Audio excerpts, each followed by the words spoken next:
Rightio, we have here another R1b video. This is a video especially on the subclade of R1b-U106. That's the main Germanic, well, the Germanic subclade of the R1b haplotype. And I'll go through some stuff. I've got some notes from Makiyama of Wikipedia, from his little bit on it, and then I've got a section from FTDNA. I'll just go through these notes, and then I'll more or less read out the FTDNA section. I'll just give you their rundown on R1b-U106. I am currently getting onto the forums of Wikipedia, where I can access more detailed information about this, so I'll include more detail in the next section of this video, but I haven't been approved there yet. So R1b-U106 was its highest in Netherlands and northwest Germany. It's also very high along the east coast of England and the lowlands of Scotland. And it's present. I mean, it's present throughout the Germanic world in small quantities, but in Scandinavia it peaks in the southern areas, southern Sweden and southwestern Norway. And it's also an element in Iceland. It's thought by Makiyama of Wikipedia to have become prevalent amongst the people who would become the West Germanics in the Unitis period. So that was an offshoot of what were the Proto-Italo-Celtics, he calls it, the people who gave who brought the Celtic and the Latin, Indo-European elements in Latin and Celtic languages. So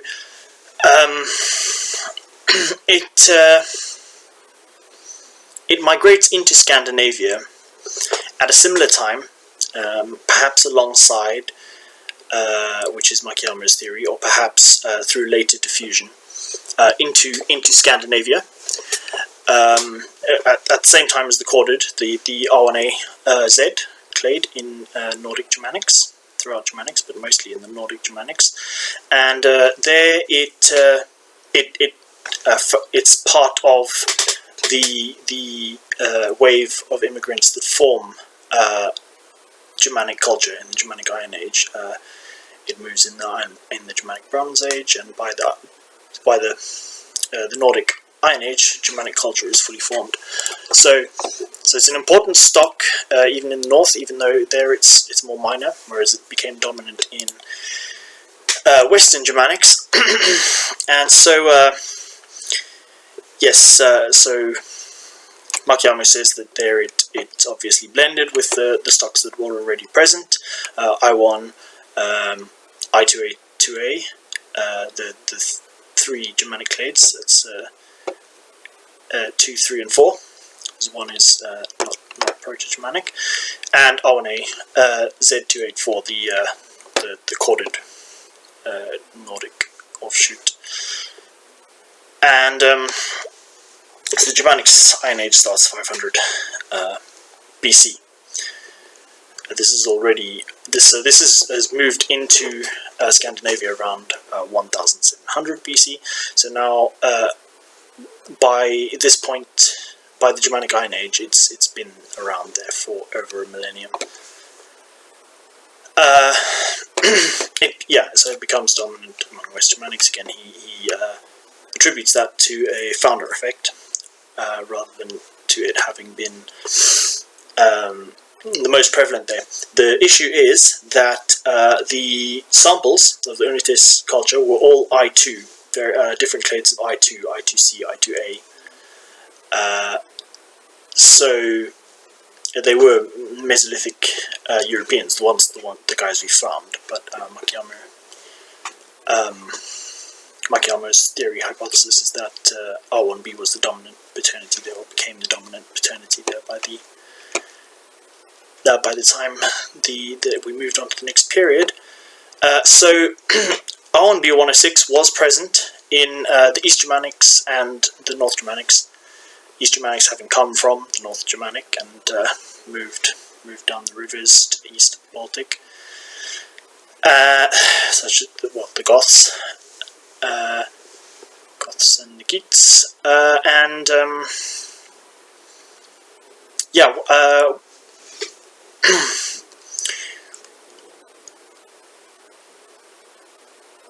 Yeah, I mean, it's just more of the same. I mean, obviously, so it remained a minority in Scandinavia, where I1 and R1a together remained dominant in different areas. I mean, R1a is co-dominant out in the west of Norway, but for the most part, I1 is still dominant. And obviously, there was the I2a as well. Almost all of the R1b-U106 around different parts of Europe can be attributed to the movement of the Germanic peoples, so the movements of Nordics, but primarily the movements of the West Germanic tribes, and also to some degree the East Germanics. The Frisians and the Anglo-Saxons obviously spread it to England and the Scottish lowlands, which, because the Scottish lowlands were part of Northumbria, which was an Anglo-Saxon kingdom, and the Franks spread it to Belgium and France. The Franks, obviously, their homeland was in the region of the Netherlands, but they conquered all of Francia and then Germany as well.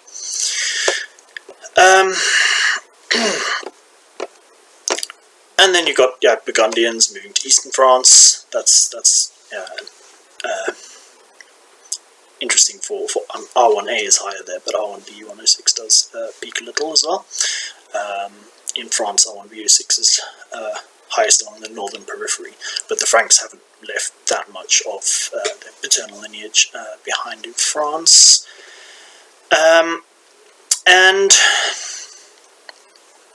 yeah, so the Goths spread it in some quantity to the east of Europe, but it's not a very common lineage at all. There now, obviously, the Goths were assimilated, their language and culture ceased to exist, and they assimilated into the Slavic and the Balkan populations. So their paternity didn't remain a major influence. And again, it says obviously Italy and Spain were both Gothic holdings, Visigoths and Ostrogoths, but again, they didn't leave that much of an impact there. In Italy, you have another wave, because you have the Lombards later as well, another Germanic tribe moving into the area. And so,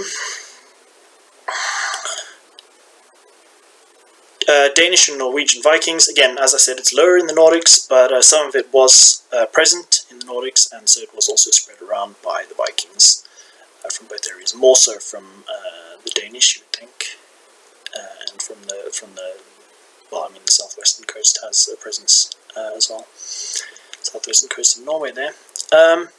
So yeah, they spread it to different areas, you know, Scotland, France at one point had various bits of its coastline held by different Germanic tribes, Normans and Danish Vikings. Jorvik and Dublin were both, you know, this city-states, city of York and the city of Dublin. Viking city-states. Okay, so yeah, and they spread it to Iceland as well, notably, because we mentioned the British Isles there, and Normandy, and to southern Italy. Sicily. So Sicily was Sicily had some Germanic influences.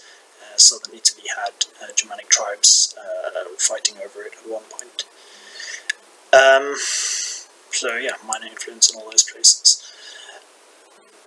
And Sicily's kind of interesting with regards to Germanic haplogroups in general, because it has what could be called refugia. It has areas of the island that have very different patterns in haplogroups. So some parts of the island have very little Germanic blood, and some have, you know, a notable amount in comparison to the rest of the island. So what have we got? We've got, oh yeah, okay, so late Middle Ages to the 20th century, the Germans expand across Poland, much of Poland. They push all the way to Latvia in the northeast and to Romania in the southeast. So again, this is later expansions. After the Goths seemingly don't leave that much influence, the Germans leave more influence because they expand through trade and through the power of the Holy Roman Empire and the succeeding Prussian kingdom. And migrations, various migrations of German minorities to the areas as well. So the Austrians, obviously Austria builds a big empire in the region, so it leaves minor amounts of this clade in this process. In Czech Republic, which already has a lot of German blood, Slovakia, Hungary, Slovenia, Croatia, Serbia, Romania, Western Ukraine, southern Poland. Although northern Poland has a lot more Germanic blood, Germanic influence than southern Poland. But there is a universal presence of some Germanic lineages. So in Romania, 4% of the population still consider themselves German. These are the minorities I was talking about. There were also populations like Crimean Goths, who survived till fairly recently as populations that weren't fully assimilated. So the low percentage in Finland and Estonia and Latvia can be attributed to Swedish or Danish rule. So again, the Danes controlled the whole of Scandinavia for a little while, and then the Swedes got their independence, and the Swedes controlled Finland for a good while after that. So, and the southwest of Finland had early Swedish settlements, as well as settlers in the period of control by the Swedes. So southwestern Finland has lots of all of the Germanic haplogroups. Obviously, like I said, this one is lower in Nordics, but it's present everywhere in Germanics. So even in a place like Russia, where the Kievan Rus was a Germanic kingdom, a Swedish Viking kingdom, will have this clade as all other Germanic clades.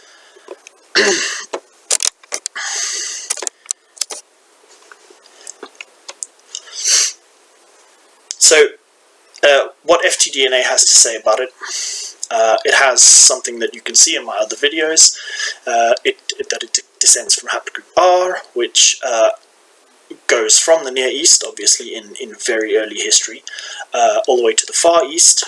It goes up onto the steppe, and then after, R1b and R1a form up on the steppe, or alternatively R1a forms later, depends on the theory, but R1b certainly forms up on the steppe and then travels back west, either over the top or underneath the south of the Caspian Sea into the Caspian Pontic steppe, which is the general theory and the theory I've shown in my other videos.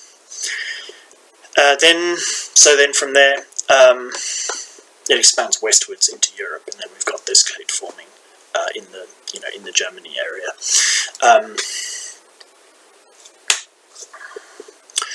The subscriber who this video has been requested by, Yord Old School, he wanted me to mention there's a theory, a popular theory, that the clade formed in Frisia or Holland, but obviously Macchiamo's theory is that it's Unitis culture, and there are opposing theories that claim that it isn't even Germanic. I would say it's very definitely Germanic.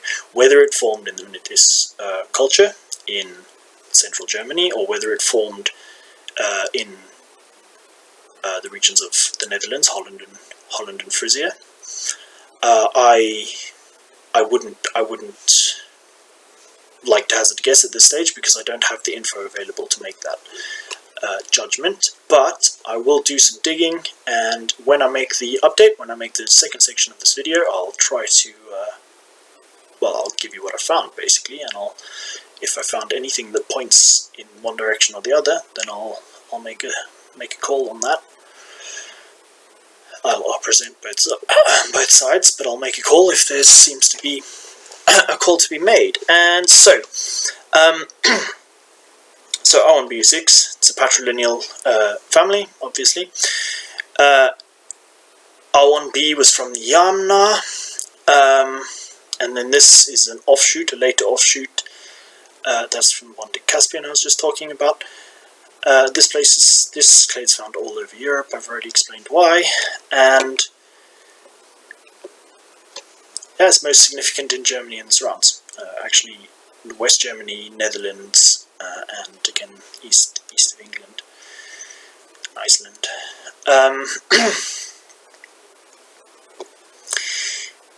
And FTDNA mentioned that it's also been assimilated into and then an important element in Slavic, Latin, Celtic, Belgae, Saxon, Viking, and other cultural groups. So they're saying, look, it's a paternity. It's not a specific culture, but it's definitely tied to Germanics.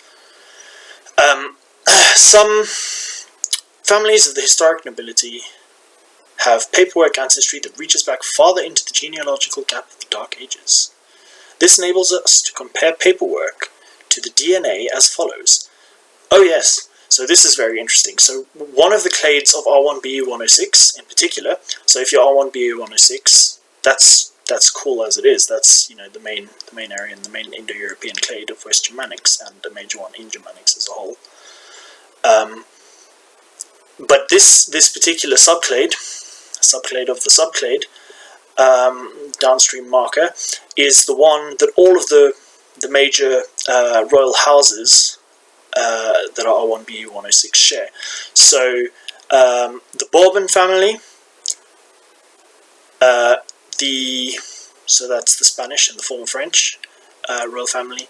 The Wettin of Saxe-Coburg, so that's the Windsors, the British royalty, the Belgian royalty, and the former Bulgarian and Portuguese royal families. And there are others too. Romanovs, I'm pretty sure, belong to this clade. And the Greeks, I think, were also Oldenburg. So Oldenburg was a house that belonged to this, and lots of these are offshoots. Windsors are patrilineally descended from the Oldenburg house, as the Romanovs were. So yeah, so they say it's R1b-U106 DF98, and there's actually, I'll provide this link here. They've got a website called The King's Son, Royal Haplogroup. So that's pretty cool.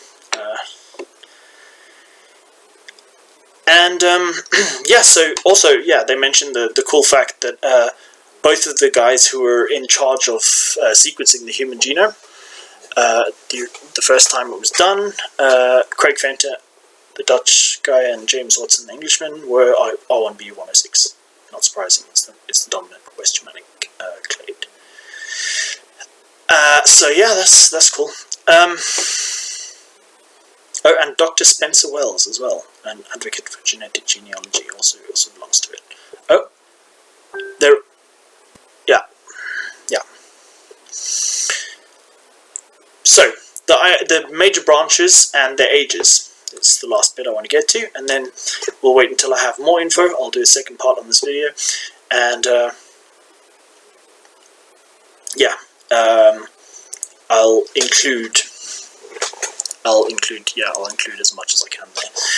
So U106 forms about 3,000 years ago. 3,000 BC.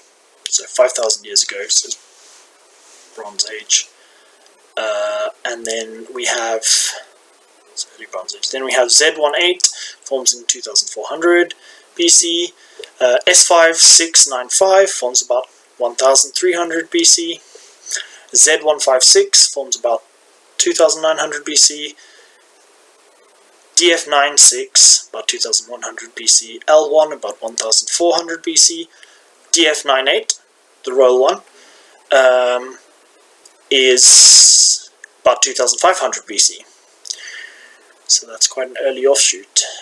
It's the earliest of these subclades, actually. S1688 forms about 2,100 BC. R1b-U198 forms about 1700 BC, and they have their own project on ftDNA called RU198. L48 forms about 2600 BC, L47 forms around 2300 BC, S3251 forms around 1300 BC, Z30 around 2200 BC, Z8 around 1200 BC, Z346 about 1000 BC, Z326 about 1400 BC, and FGC 10367 about 1300 BC. So those last few are quite recent downstream markers. So yeah, so here's another interesting bit of speculation. The Salian Franks, who you could say were the first kings of Europe, they were the kings responsible for the introduction. They were the kings who combined the Germanic and Latin principles, Latin governance, and they were the family, were the house, or were the government that resulted in the feudal system that Europe then used for hundreds of years. So the Salian Franks, given that they were West Germanics, this is the most common clade. They were quite likely R1b-U106. If they weren't, they would have been, I would have thought, either I2A2A or I1, or possibly R1AZ.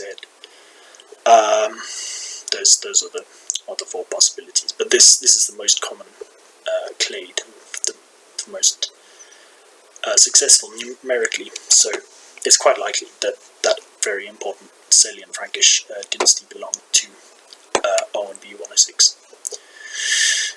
Cool. I'll see you next time. I've got a couple of videos I'm